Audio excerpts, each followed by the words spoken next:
I am Allison Mitchell, 27, and last Christmas I discovered my entire life was built on lies. After dropping out of college to work 2 jobs, I finally returned home for the holidays. My hands trembled as I knocked on my parents' door, dreading the questions about my unfinished degree. Little did I know, Grandma Eleanor was about to drop a bombshell that would shatter our family forever. The truth was hidden in plain sight all along. Let me know in the comments where you are watching from. And if you have ever discovered a shocking family secret, hit that like and subscribe button if you want to find out what my grandmother said that changed everything. Growing up in our middle-class neighborhood in suburban Boston, my childhood seemed perfectly normal. Our 2-story colonial with the white picket fence fit right in with the American dream my parents had carefully crafted. My father, Robert, an accountant at a respectable firm, and my mother, Margaret, a part-time real estate agent, were pillars of our community. They attended every PTA meeting, hosted neighborhood barbecues, and made sure my younger brother, Kevin, and I had everything we needed. Education was the Mitchell family religion. From kindergarten, my parents drilled into us that college wasn't optional but mandatory. Good grades were expected, not celebrated. My father would review our report cards with the same scrutiny he gave tax returns. B grades earned concerned talks about applying ourselves, while A's were simply acknowledged with a nod. My grandmother Eleanor, my father's mother, reinforced this mentality. A retired high school principal with silver hair, always pulled into a perfect bun. Grandma Eleanor had a warmth to her that balanced my parents' pressure. She lived 30 minutes away in a quaint house filled with books and the smell of cinnamon. During weekend visits, she would quiz us on history and mathematics while baking cookies, somehow making learning feel like a treat rather than a chore. Education is the one thing nobody can ever take from you, she would say, gently tapping my nose with a flour-covered finger. Mitchell women have always been smart as whips. You come from a long line of educated women, Allison. When I received my acceptance letter to Boston University, my parents threw a party. They invited the neighbors, colleagues, even my high school teachers. My father made a toast about how proud he was, how I was the first Mitchell to attend such a prestigious university. I remember the pride swelling in my chest as everyone applauded. The fairy tale began to unravel during my sophomore year. The tuition bills kept coming, and my parents assured me they had it under control. We have a college fund, my father would say whenever I expressed concern about the mounting costs. Just focus on your studies. But I noticed changes at home. My mother stopped getting her hair done at her usual salon. My father started bringing lunches from home instead of eating out. The annual family vacation to Cape Cod was canceled. Still, they insisted everything was fine. Then came the phone call that changed everything. My mother sobbing on the other end of the line, telling me my father had been hospitalized with chest pains. The doctors called it stress-induced, not a heart attack, but it was enough to shake me to my core. During my visit to the hospital, I overheard my parents arguing about money in hushed, urgent tones. Words like credit card debt and second mortgage filtered through the thin curtain. That night, I made a decision that seemed both impulsive and completely necessary. I would drop out and get a job to help support my family. My parents were horrified when I told them. They insisted I continue my education, that they would figure things out. But I had made up my mind. I packed my dorm room and moved into a tiny studio apartment with peeling wallpaper and a bathtub in the kitchen. The next 2 years were a blur of exhaustion. I worked as a barista at a local coffee shop from 5 a.m. to 1 p.m., then bartended at a downtown pub from 6 p.m. until closing. My hands were constantly chapped from dish soap and coffee grounds. I learned to sleep in 4-hour bursts and survive on staff meals. The hardest part wasn't the work or the exhaustion. It was the shame. I stopped calling home regularly, making excuses to miss family gatherings. I created elaborate lies about classes and internships, unable to admit that the Mitchell family success story had hit a dead end with me. My brother Kevin, meanwhile, followed the script perfectly. He attended a state school on a partial scholarship, studying business like our father. During our increasingly rare phone conversations, he would talk about his internships and networking events while I counted tips in my head. As Christmas approached this year, the excuses I had relied on for holiday absences felt thin. My mother called daily, her voice a mixture of pleading and guilt-tripping. "Your grandmother is getting older, Allison. She asks about you every time I see her." Finally, I agreed to come home for Christmas dinner. I requested the evening shift off at the bar, telling myself I could still make the morning shift the next day if I left by midnight. The drive to my parents' house gave me 3 hours to rehearse my answers to the inevitable questions about school and career prospects. What I didn't anticipate was discovering the truth about what my family had been hiding all this time. As I pulled into the familiar driveway, snow crunching beneath my tires, I had no idea that by dessert, everything I thought I knew about my family would be turned upside down. The Christmas lights twinkled along the roofline of my childhood home, casting a multicolored glow across the snow-covered lawn. The wreath on the front door was the same one my mother had been putting up for 15 years, slightly lopsided with a red bough that had seen better days. I sat in my car for a few extra minutes, rehearsing my smiles and prepared answers one last time. When I finally knocked, it was my father who answered, his face lighting up with genuine surprise and happiness that made my stomach twist with guilt. "Allison, you made it." He pulled me into a hug that smelled like pine and the cologne he had worn since I was a child. When he pulled back, I noticed new lines around his eyes, a slight stoop to his shoulders that hadn't been there before. "Hi, Dad," I managed, stepping into the warm house. "Sorry, I'm a little late. The roads were bad." My mother appeared from the kitchen, wiping her hands on a dish towel.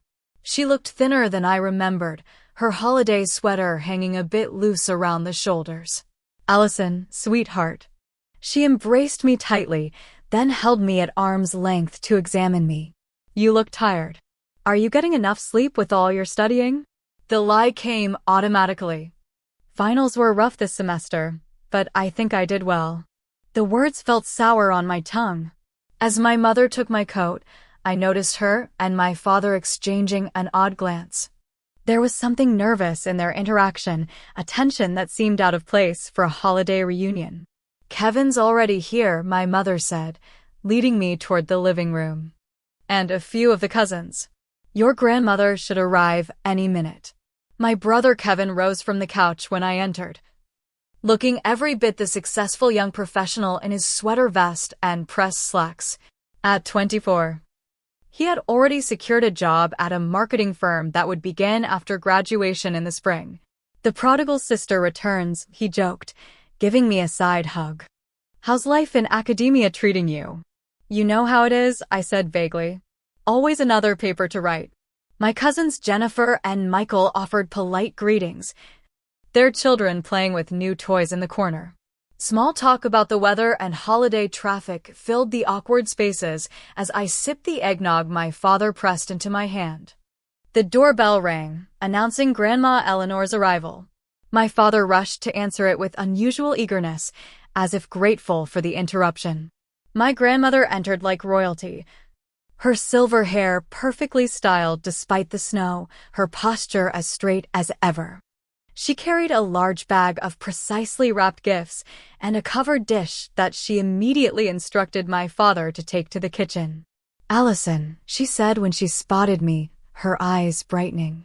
"Finally decided to grace us with your presence, I see." Despite her words, she embraced me warmly, smelling of Chanel No. 5 and peppermint. When she pulled back, her shrewd eyes assessed me in a way that made me feel she could see through every lie I had constructed. "You look thin," she declared. "They must be working you too hard at that university." "I'm fine, Grandma," I assured her. "Just busy." As the family gathered in the living room, I excused myself to use the bathroom, needing a moment alone to steady my nerves. On my way down the hall, I passed my father's home office, the door uncharacteristically ajar. A stack of papers on his desk caught my eye, and I paused, glancing over my shoulder to make sure no one was watching. I slipped into the office, telling myself I just needed a moment of quiet. But curiosity pulled me toward the desk, where several official-looking documents lay scattered. My heart nearly stopped when I saw my name at the top of a bank statement. Below it, a series of withdrawals labeled student loan payment, A. Mitchell. Confusion washed over me as I stared at the paper. I hadn't taken out any student loans. My parents had always insisted they were covering my tuition from their savings and my college fund. Yet here was evidence of regular payments for loans in my name. Next to the statement was a letter from Mitchell Family Trust, addressed to my father. I had never heard of such a trust. As I reached for it, I heard footsteps approaching in the hallway. "Allison?" My mother's voice called. "Dinner's ready, honey. Everyone's waiting." I quickly stepped away from the desk, my mind racing with questions. "Coming," I called back, my voice surprisingly steady despite the thundering of my heart. As I followed my mother to the dining room, the festive table setting with its china plates and crystal glasses seemed suddenly like props on a stage, part of a performance I hadn't realized we were all participating in. The traditional Christmas ham sat at the center of the table, surrounded by all the familiar side dishes of my childhood. My father stood at the head of the table, carving knife in hand, while Grandma Eleanor sat at the opposite end, regal in her holiday best. The normalcy of the scene only heightened my sense of disorientation. Finally, Kevin joked as I took my seat. I was about to start gnawing on the tablecloth. As my father served the food, the conversation flowed around me like water around a stone. I smiled and nodded at appropriate intervals. But my mind kept returning to those documents in the office. What loans were being paid off in my name? Why had I never known about a family trust? I noticed my parents exchanging more of those strange glances, and now grandmother seemed to be watching them with narrowed eyes. There was an undercurrent to this gathering that I couldn't quite grasp, like hearing a conversation through a wall. "So, Allison," my cousin Jennifer asked, passing the mashed potatoes, "will you be finishing your degree this spring?" Before I could formulate another lie, Grandma Eleanor leaned forward with interest. "Yes, do tell us about your studies, dear. Your father says you're doing remarkably well." I felt the weight of every eye at the table on me, particularly my parents. The lies I had rehearsed in the car suddenly seemed hollow and obvious. "Actually," I began, then faltered. What could I possibly say that wouldn't unravel everything? Little did I know, Grandma Eleanor was about to do the unraveling for me. The dining room glowed with the soft light of the antique chandelier overhead, casting a warm halo over the elaborate Christmas dinner spread before us. Steam rose from the glazed ham, surrounded by colorful side dishes in my mother's best serving bowls. The good china, only used for special occasions, gleamed against the deep red tablecloth. It was a picture-perfect holiday scene, the kind my mother had always strived to create. "Kevin was just telling us about his job offer," my father said, smoothly redirecting the conversation away from my education. "Starting salary that would make any parent proud." My brother shifted uncomfortably in his seat, but couldn't quite hide his smile. "It's just entry-level, Dad. But the company has a great reputation." "Nonsense," my father insisted, raising his wine glass. "We should celebrate. My son, the future marketing executive." Glasses clinked around the table as everyone congratulated Kevin. I forced myself to smile and join the toast, ignoring the familiar pang of inadequacy that always accompanied these celebrations of my brother's achievements. "And what about you, Allison?" my grandmother asked, those keen eyes fixed on me. "Your father mentions your studies often, but never quite gets into the specifics." I pushed mashed potatoes around my plate, feeling my palms begin to sweat. "Oh, still plugging away. What classes are you taking this semester?" Kevin asked, and I couldn't tell if he was genuinely curious or if he sensed my discomfort and was digging deeper. "Research methods. Advanced statistics, some electives," I mumbled, naming courses I'd looked up on the university website before arriving. My grandmother took a sip of her wine, watching me over the rim of her glass. "And how are you finding the balance between your studies and your social life? College can be so demanding." "It's challenging," I admitted, clinging to the truth where I could find it. "Sometimes I feel like I'm barely keeping my head above water." "Well, thank goodness your parents are taking care of the financial side," Grandma Eleanor said with a laugh that didn't quite reach her eyes. "Good thing your parents pay off your student loans. That's one less worry for you." The room seemed to freeze. My father's knife clattered against his plate. My mother suddenly became intensely interested in rearranging her napkin. "What loans?" I asked, my voice sounding distant to my own ears. "I dropped out to work 2 jobs." The silence that followed was absolute. Even my young cousins sensed the tension. Their usual squirming and chattering halted as if someone had pressed pause on a video. My father cleared his throat. "Allison, this isn't the time or place." "What loans, Dad?" I repeated, my voice stronger now. "I've been working as a barista and bartender for 2 years, thinking I was helping our family finances." "What student loans are being paid off in my name?" My mother's face had gone pale.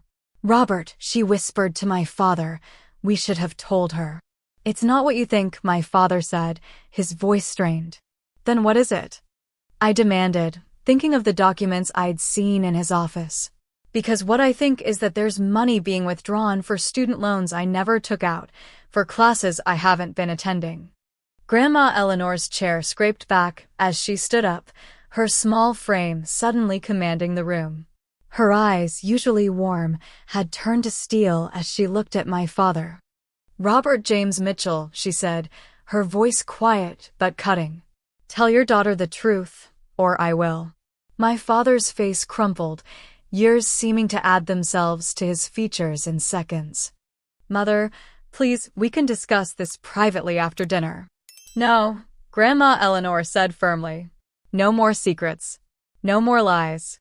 She turned to me, her expression softening slightly. "Allison, when you were born, I established a trust fund for your education. A substantial one. Your grandfather and I believe deeply in providing for our grandchildren's futures." My mind raced to process this information. A trust fund? But then why did I need to drop out? Why did Dad end up in the hospital with stress when I was in college?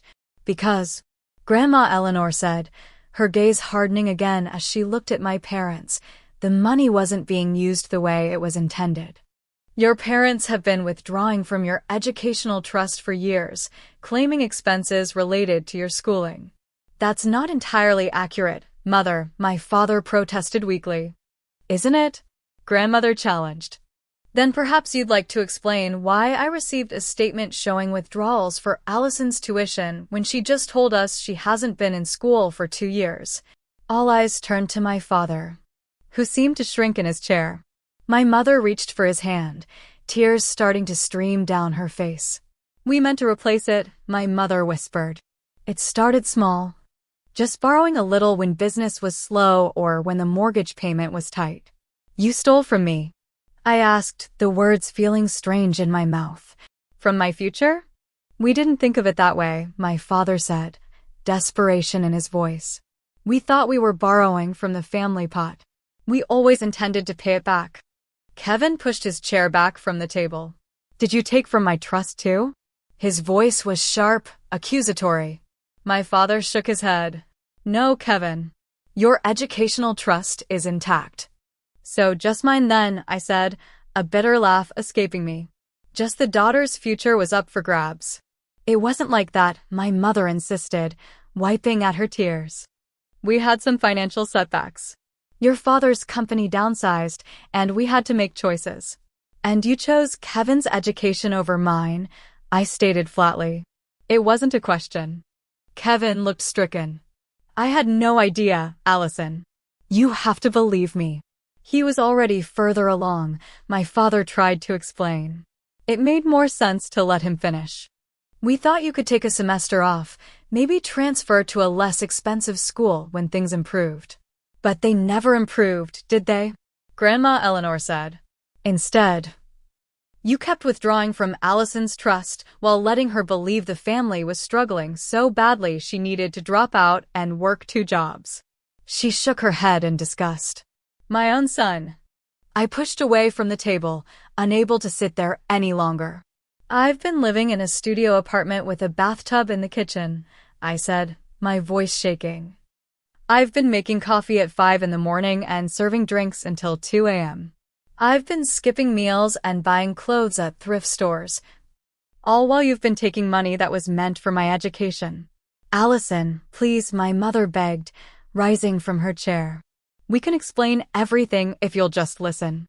But I was already backing away from the table, from them, from the beautiful Christmas dinner that now seemed like nothing but an elaborate prop in a family of lies.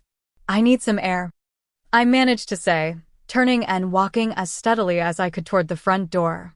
Behind me, I heard the argument erupting, my grandmother's voice raised in anger, my father's defensive replies, my mother's sobs. I grabbed my coat from the hook and stepped out into the cold December night, the snow crunching under my feet as I fled the only home I'd ever known, now feeling like the site of the greatest betrayal of my life. The bitter cold hit my face like a slap, a physical shock that matched the emotional one still reverberating through my body. Snowflakes swirled around me as I stumbled down the front steps, my breath forming clouds in the frigid air. I had no destination in mind, just an overwhelming need to put distance between myself and the dinner table where my life had just imploded. I made it as far as my car before the tears came, hot trails on my cold cheeks. I fumbled with the door handle, finally wrenching it open and collapsing into the driver's seat. The car was freezing, but I barely noticed, wrapping my arms around myself as sobs tore through my body. A trust fund. I had a trust fund for education that I never knew about. While I had been working myself to exhaustion, living on ramen and coffee, sleeping on a futon with springs that poked into my back, there had been money designated specifically for me. Money that my parents had been systematically taking. Through the fogged windows of my car, I could see the front door of the house open. Kevin stepped out, looking around frantically until he spotted my car. He jogged toward me, his breath visible in the cold air. I locked the doors. Allison. His voice was muffled through the glass. Please, let me in. It's freezing out here. Part of me wanted to start the engine and drive away, leaving all of them behind. But the practical part of me, the part that had learned to calculate tips to the penny and stretch $1 until it screamed, knew I couldn't afford a hotel. And the emotional part of me, despite everything, needed answers. I unlocked the passenger door. Kevin slid in quickly, bringing a rush of cold air with him. Thank you, he said, rubbing his hands together. I didn't grab my coat. What do you want? Kevin. My voice sounded hollow even to my own ears. He turned to look at me, his face a mixture of guilt and confusion. I swear to you, Allison, I had no idea. No idea they were taking from your trust, or that you had dropped out. I thought you were still at Boston University. How could you not know? I demanded. We're supposed to be close. Didn't you ever wonder why I stopped coming home? Why I always had an excuse not to meet up when you were in the city? Kevin ran a hand through his hair. A gesture so familiar it made my heart ache despite my anger. I thought you were just busy with school. You know how it is at the end of a semester. And then Mom and Dad always had updates about how well you were doing, so I never questioned it. They told you I was doing well. I laughed bitterly. While I was mixing drinks for handsy businessmen until 2 in the morning. I'm so sorry, he whispered. If I had known. You would have what? Given up your precious business degree? Told Mom and Dad to stop favoring you.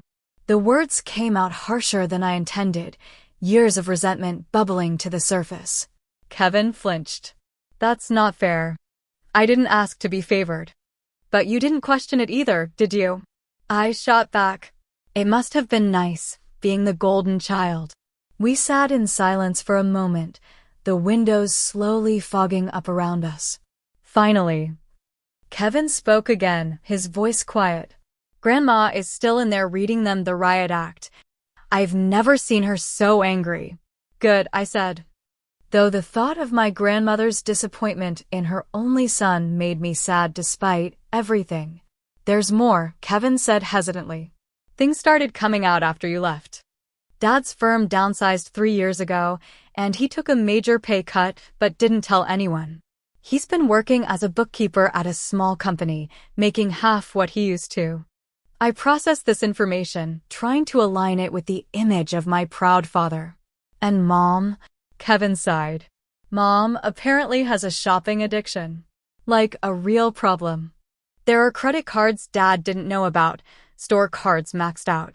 When they started taking from your trust, it was supposed to be temporary. Just to cover some basic bills until Dad found a better job. But then it snowballed. That doesn't make it okay, I said, but some of the white-hot anger was beginning to cool, making room for a more complicated emotion. No, it doesn't, Kevin agreed. Nothing makes it okay. But I thought you should know the whole story.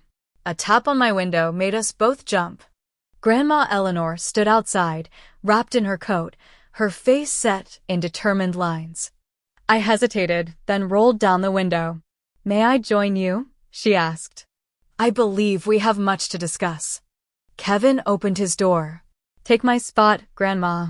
I should go back inside and... He trailed off, clearly unsure what he could possibly do to help the situation. Your mother could use some support right now, Grandma said. Your father too, though heaven knows he deserves to stew in his own juices for a while. As Kevin trudged back to the house, Grandma Eleanor settled into the passenger seat with surprising agility for a woman in her 70s. She pulled the door shut firmly and turned to face me. First, she said, I want you to know that I had no idea what was happening. I set up those trusts when you and Kevin were born, with clear instructions about their use. I receive quarterly statements, but I admit I haven't been scrutinizing them as carefully as I should have. When I saw withdrawals for your tuition, I assumed they were legitimate. How did you find out the truth? I asked. I ran into Professor Winters at the grocery store last month, she explained. She asked how you were doing since leaving the university. When I told her you were still there, about to graduate, she looked confused. She said she hadn't seen you in 2 years, not since you withdrew. My heart sank. Dr. Winters had been my favorite professor, the one who'd encouraged me to pursue a degree in psychology. What did you do? I started asking questions, Grandma said grimly. Your parents gave evasive answers. I requested detailed statements from the trust. The picture became clearer, but I wasn't certain until tonight, when you confirmed you'd dropped out. She reached across the center console to take my cold hand in her warm one. Allison, there's still money in your trust. Not as much as there should be, but enough to make a difference. It's yours, and I'm removing your parents as trustees effective immediately. I stared at her, trying to process this information. How much? Approximately $70,000. She said. Your parents have withdrawn nearly twice that amount over the years. The number hit me like a physical blow. $140,000. With that kind of money, I could have completed my degree without working at all, could have gone on to graduate school, could have avoided 2 years of exhaustion and stress and shame. I don't understand how they could do this to me, I said, fresh tears welling up. I'm their daughter. Grandma Eleanor squeezed my hand. People do terrible things when they're desperate and afraid. It doesn't excuse it, but fear makes cowards of us all sometimes. I trusted them, I whispered. All this time. I thought I was helping the family by dropping out, by working instead of adding to their financial burden. And they let me believe that lie. Yes, Grandma said simply. They did. And they will have to live with that knowledge and with the consequences of their actions. Through the windshield, I could see my parents standing in the doorway of the house, watching us. My mother was crying, her face buried in her hands. My father stood straight-backed but defeated, looking every one of his 57 years. What happens now? I asked, not really expecting Grandma to have an answer. But she did. "Now, my dear," she said with determination, "we go back inside. We sit down like adults. And we begin the difficult work of deciding whether this family can be saved." The walk back to the house felt like marching toward a firing squad. Grandma Eleanor kept her arm linked with mine, her presence both comforting and strengthening. The Christmas lights that had seemed so welcoming just hours ago now felt like gaudy distractions from the broken family inside. My parents stepped back as we approached the door, creating a path for us to enter. The contrast between the cold night air and the warmth of the house made my cheeks tingle, a physical reminder of the threshold I was crossing. This wasn't just a return to the dinner table, it was a step into a new reality where nothing could be taken at face value. The dining room. "I think," Grandma Eleanor directed, her voice leaving no room for argument. "Kevin, would you join us, please?" My brother appeared from the kitchen, his expression solemn. The cousins and their children had apparently been sent home. The festive gathering disbanded in the wake of our family implosion. We arranged ourselves around the table like negotiators at a peace conference. The half-eaten holiday meal still lay scattered across the table, the food now cold and congealing, much like the atmosphere in the room. "I believe," Grandma Eleanor began, "that we need absolute honesty now. No more evasions, no more half-truths.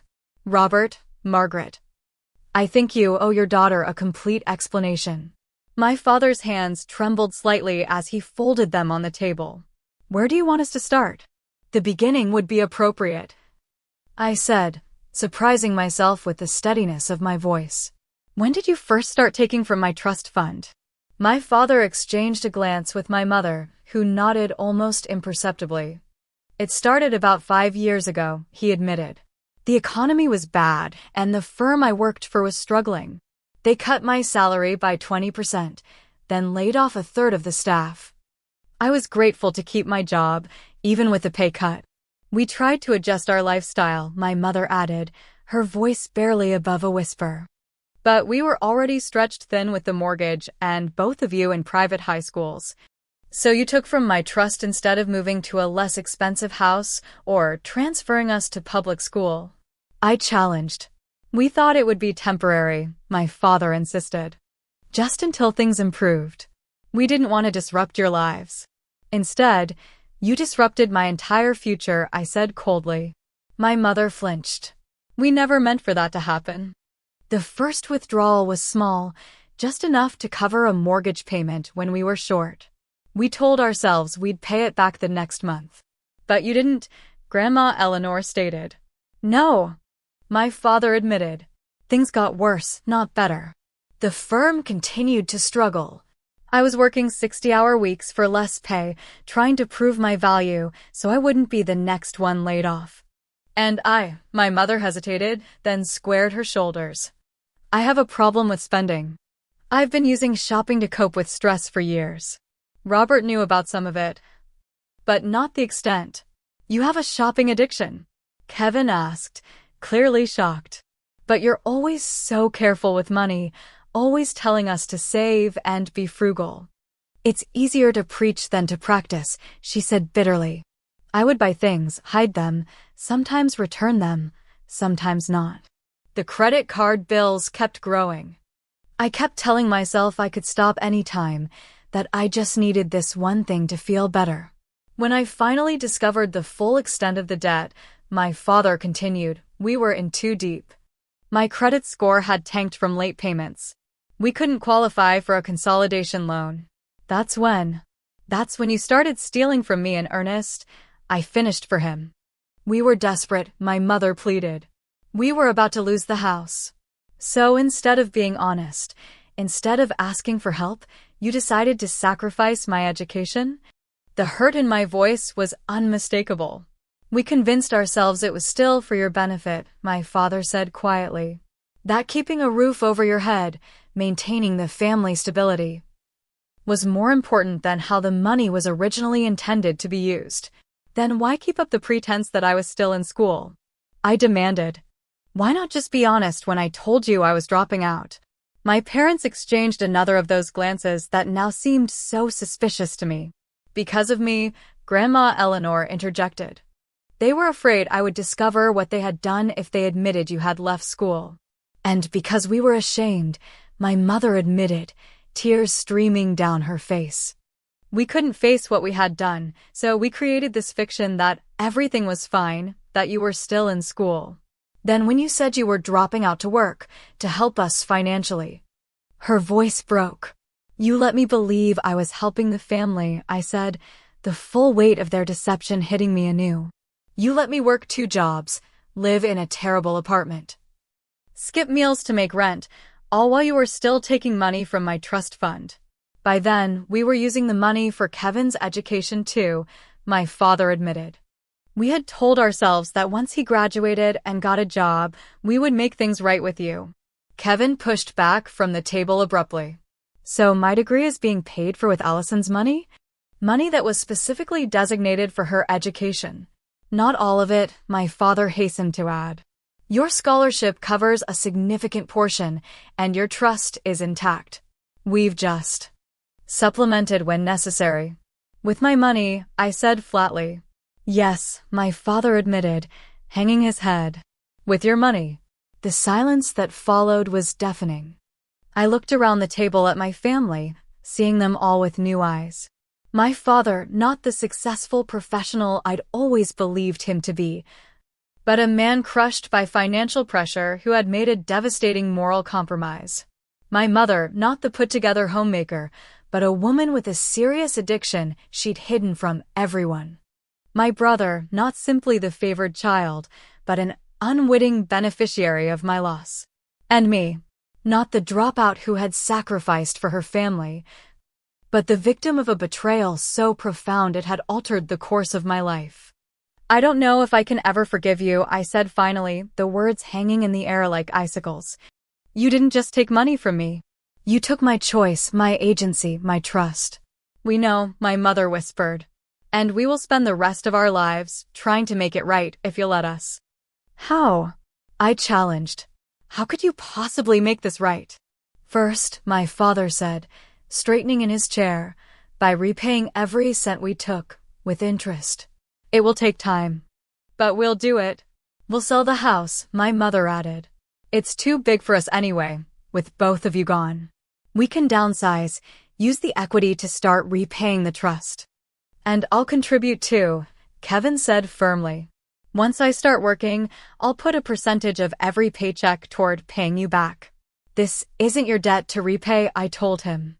Maybe not legally, he acknowledged, but morally? Part of my education was funded by your trust. I benefited from what they did, even if I didn't know it. Grandma Eleanor nodded approvingly. Taking responsibility is the first step. But there's more work to be done here than just financial restitution. Trust has been broken. That's not repaired with money alone. What are you suggesting? My father asked. Family counseling, for a start, she said decisively. And complete financial transparency moving forward. No more secrets. No more separate accounts hidden from each other. She turned to my mother. And you need professional help for your addiction, Margaret. Real help, not just promises to do better. My mother nodded, wiping her tears. I know. I've known for a long time, but I've been too ashamed to admit it. And what about me? I asked, my voice smaller than I intended. What am I supposed to do now? Go back to my 2 jobs and pretend this never happened? No, Grandma Eleanor said firmly. You have options now, Allison. The remaining money in your trust is still substantial. You could return to school if you want. Or use it to start a business, or travel, or whatever you decide is best for your future. The point is, it's your choice now. No one else's. The weight of that choice settled over me. After 2 years of just trying to survive, the prospect of having options again was almost overwhelming. I need time, I said finally. Time to think, to process all of this. I can't make any decisions tonight. Of course, my father said quickly. Take all the time you need.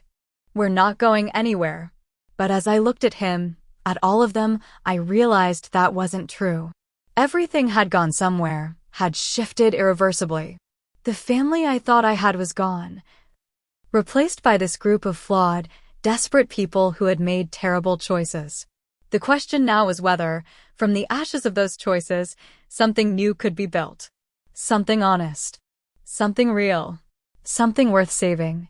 Christmas morning dawned cold and clear, sunlight reflecting blindingly off the snow-covered yard. I had spent the night in my childhood bedroom, though sleep had been elusive. The familiar space felt alien now, the cheerful yellow walls and academic trophies from high school like artifacts from someone else's life. The house was unnaturally quiet for Christmas Day. No excited chatter, no Christmas music playing on the stereo, no scent of cinnamon rolls baking in the oven, as was our family tradition. Just heavy silence, as if the house itself was holding its breath, waiting to see what would happen next. I pulled on a sweater and padded down the hallway in my socks. The Christmas tree lights were on, casting a multicolored glow over the presents still arranged beneath it, but no one was in the living room. From the kitchen, I heard the soft clink of a spoon against a mug. Grandma Eleanor sat at the kitchen table, her hands wrapped around a steaming cup of tea. She looked up as I entered, offering a tired smile. "Merry Christmas, such as it is," she said. "There's coffee in the pot if you want some." I poured myself a cup and joined her at the table. "Where is everyone?" "Your mother is still in bed. She took a sleeping pill last night, probably still out cold. Your father went for a walk about an hour ago. Said he needed to clear his head. Kevin is in the shower, I believe." I nodded, sipping the strong black coffee. "Have you been up long?" "Most of the night, if I'm honest," she admitted. Too many thoughts spinning around this old head of mine. Too many questions about where we go from here. "I've been thinking the same thing," I said. "Part of me wants to just pack up and leave, go back to my apartment, and try to forget any of this happened." "You could do that," Grandma acknowledged. "No one would blame you. But I don't think it would bring you peace." She was right, of course. Running away wouldn't erase what had happened. The betrayal would follow me, coloring every relationship, every interaction, every attempt to trust again. "I don't know how to forgive them," I admitted. "I don't even know if I should." "Forgiveness isn't something you owe anyone," Grandma said thoughtfully. "It's a gift you give yourself, when and if you're ready. And it doesn't mean you forget or that there aren't consequences." The back door opened, and my father stepped in, bringing a rush of cold air with him. His cheeks were red from the cold, his eyes red-rimmed from what might have been the wind or might have been tears. He stopped short when he saw us at the table. "I can come back later," he offered. "No," I said, surprising myself. "You should join us." He hung his coat on the hook by the door and cautiously took a seat at the table, maintaining a careful distance from me. "I've been walking around the neighborhood," he said, his voice rough, "thinking about all the ways I've failed as a father, as a husband, as a son." He glanced at his mother, then back to me. "I don't expect forgiveness. I don't deserve it. But I want you to know that I'm going to do everything in my power to make amends, however inadequate that might be." Before I could respond, the doorbell rang. We all looked at each other in confusion. "Are we expecting someone?" I asked. My father shook his head. "Not that I know of." Grandma Eleanor rose from her chair. "I'll get it. Might as well make myself useful." She returned a moment later with a thick manila envelope in her hands. "Courier delivery," she explained. "For you, Allison." I took the envelope, noting the law firm's name embossed in the corner. "What is this?" "Open it and find out," Grandma said, resuming her seat. Inside the envelope were several legal documents, the language dense and formal. As I skimmed the pages, certain phrases jumped out at me. Transfer of trusteeship, immediate access, irrevocable designation of funds. "I called my lawyer last night," Grandma explained as I looked up in confusion. "Had him draw up the paperwork to remove your parents as trustees and transfer control of what remains in your educational trust directly to you. He was not pleased about working on Christmas Eve, but I can be very persuasive when necessary. You did this for me." I asked, genuinely touched by her swift action. I should have been more vigilant from the beginning, she said, a flash of self-recrimination crossing her face. This is the least I could do to begin setting things right. My father stared at the documents, then nodded slowly.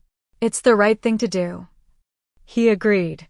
We forfeited any right to oversee that money the moment we misused it. I've also included documentation of exactly how much was withdrawn over the years, Grandma continued. My lawyer will be drawing up a repayment agreement for your parents to sign, with a schedule of monthly payments and interest. This is really happening, I said. The reality of the situation finally sinking in. I have control over my own money. I can make my own choices. Yes, Grandma said firmly. Your life is your own again.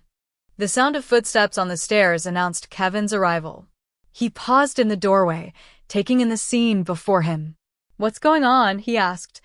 Grandma's making sure I get what's left of my trust fund, I explained, holding up the documents. Kevin nodded. Good. That's good. He entered the kitchen fully, pouring himself a cup of coffee before turning to face me. I've been doing some calculations. Based on my job offer and if I live very frugally, I can contribute about $800 a month toward paying you back. It's not much compared to what was taken, but it's a start. Kevin, you don't have to do that, I began. Yes, I do. He interrupted firmly. My education came at your expense. That's not right, and I need to make it right. Another set of footsteps, slower and hesitant, heralded my mother's appearance. She looked haggard, her eyes swollen from crying, her hair uncombed. I heard voices, she said softly. Merry Christmas, everyone.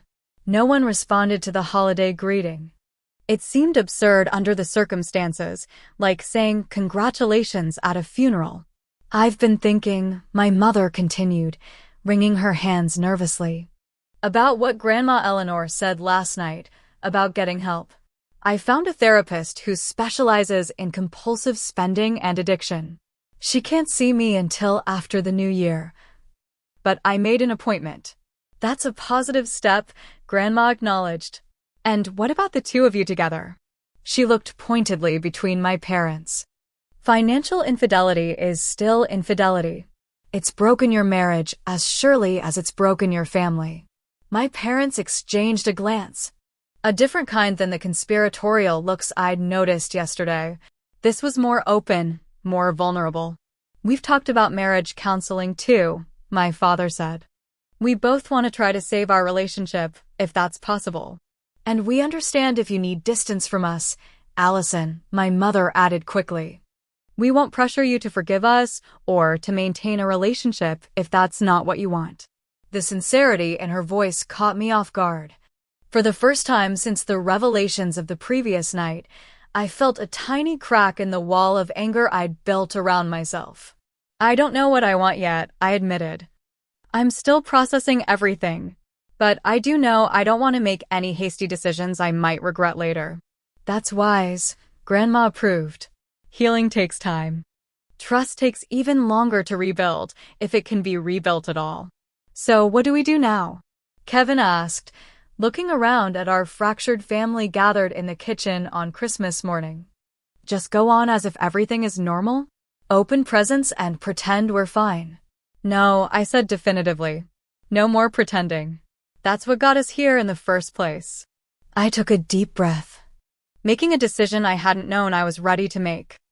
I think we need to start with honesty. Complete, unflinching honesty.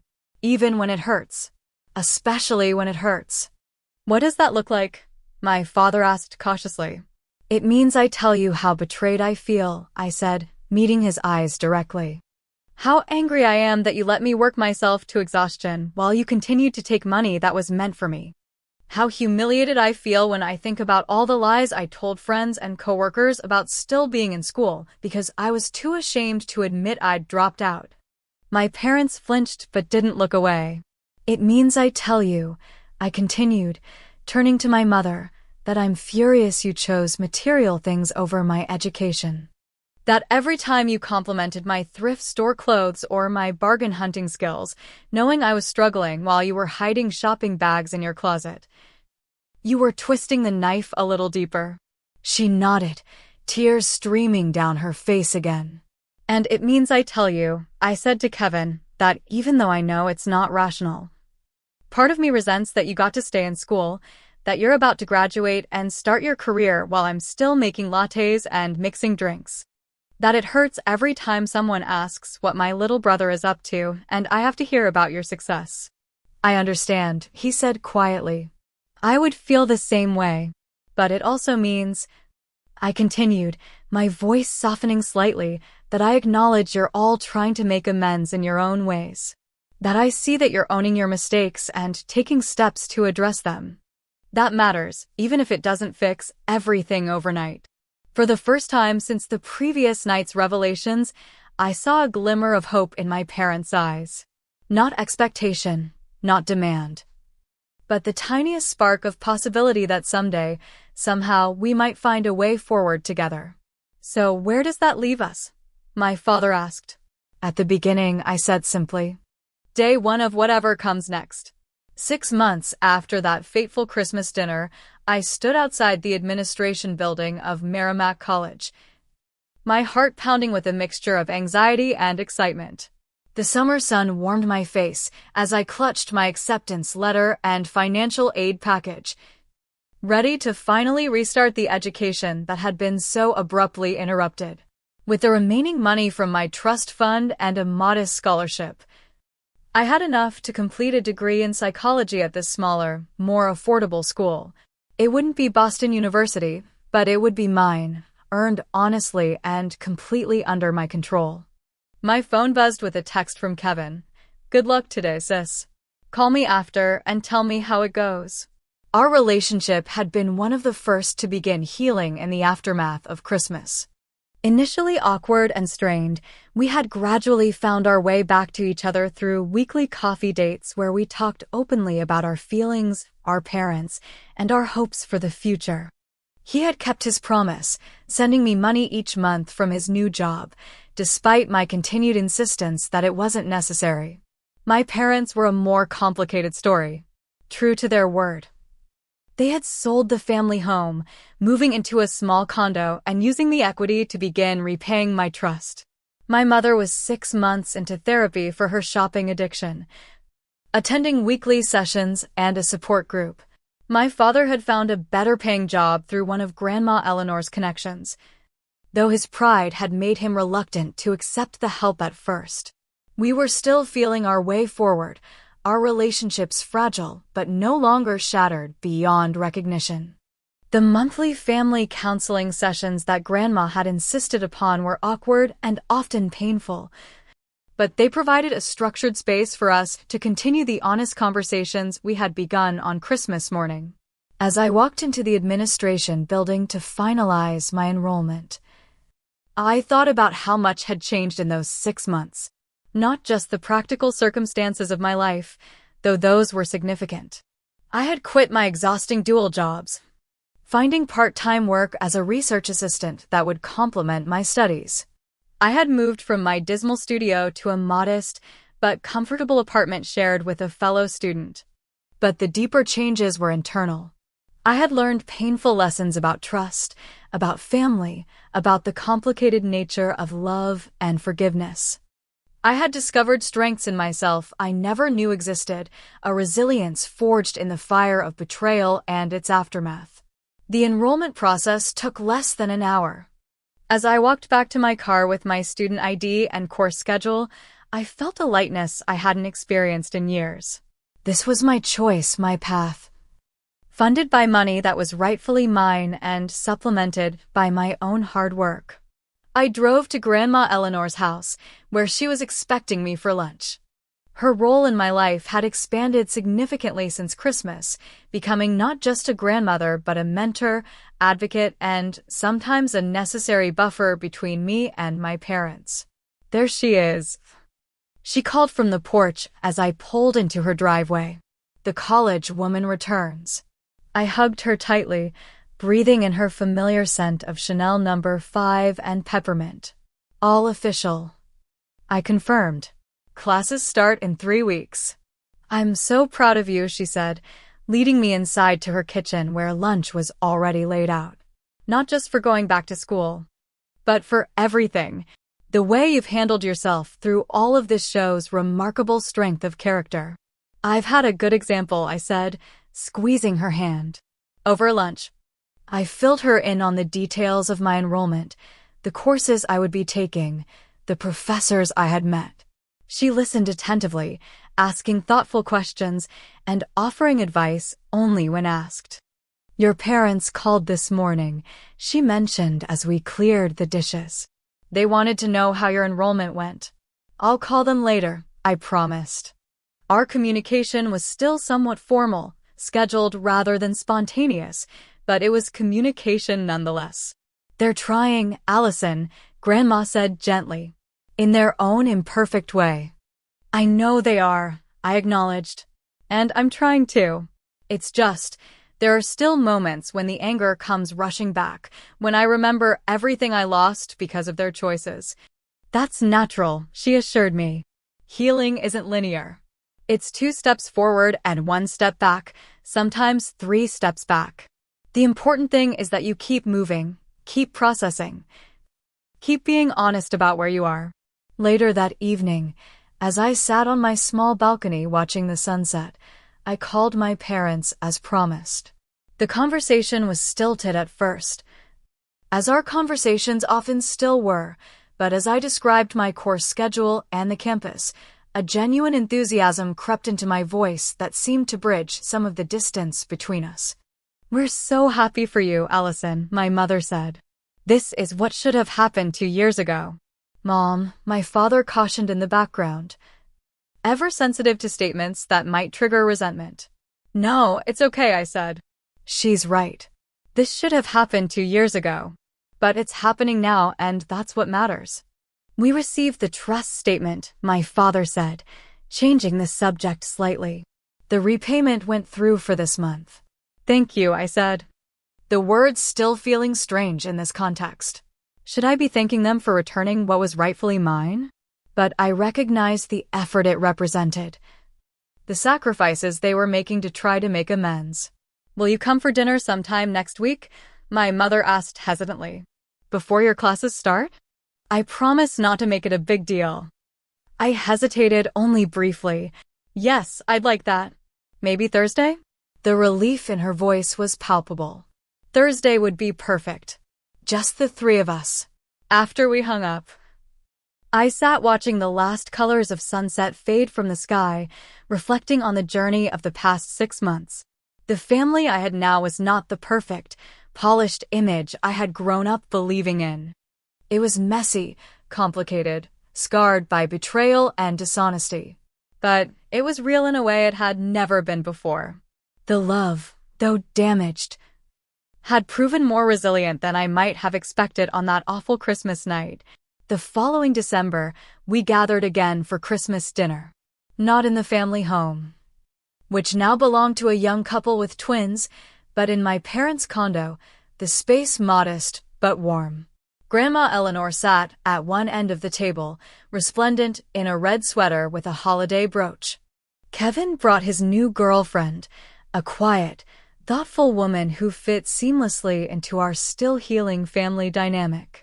As we passed dishes around the table, the conversation flowing more naturally than it had in months, I caught Grandma's eye across the table.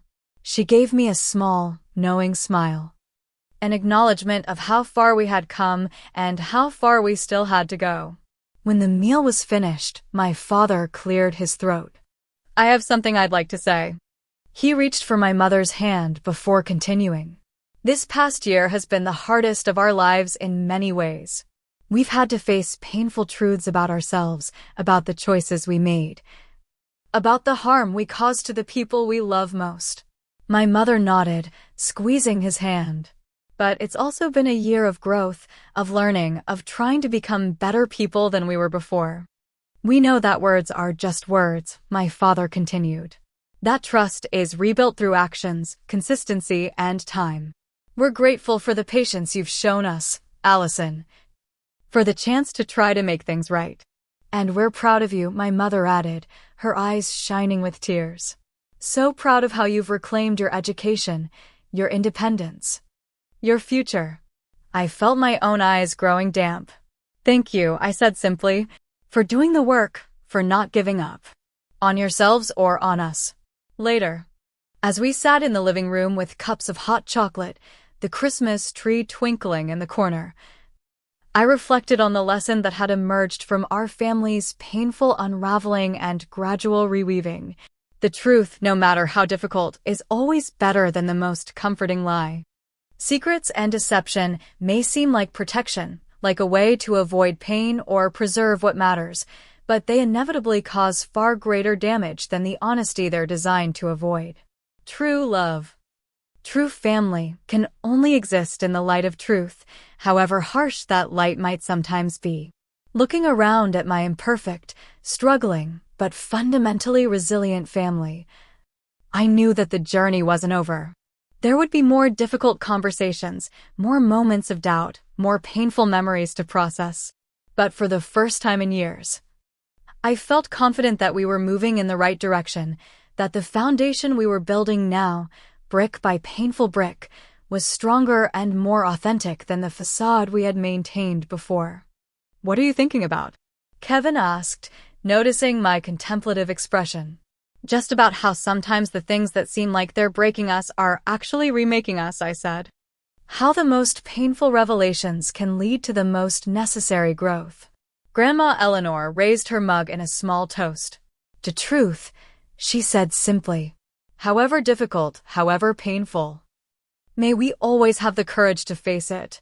To truth, we echoed, our voices joining in a promise to ourselves and to each other. If you've ever experienced a betrayal that eventually led to healing and growth, I'd love to hear your story in the comments below. Has a painful truth ever changed your family forever? Remember to like this video if my story resonated with you, subscribe to hear more stories of resilience and redemption, and share with someone who might need to be reminded that even the deepest wounds can eventually become pathways to strength. Thank you for listening, and remember, the truth may hurt for a little while, but lies hurt forever.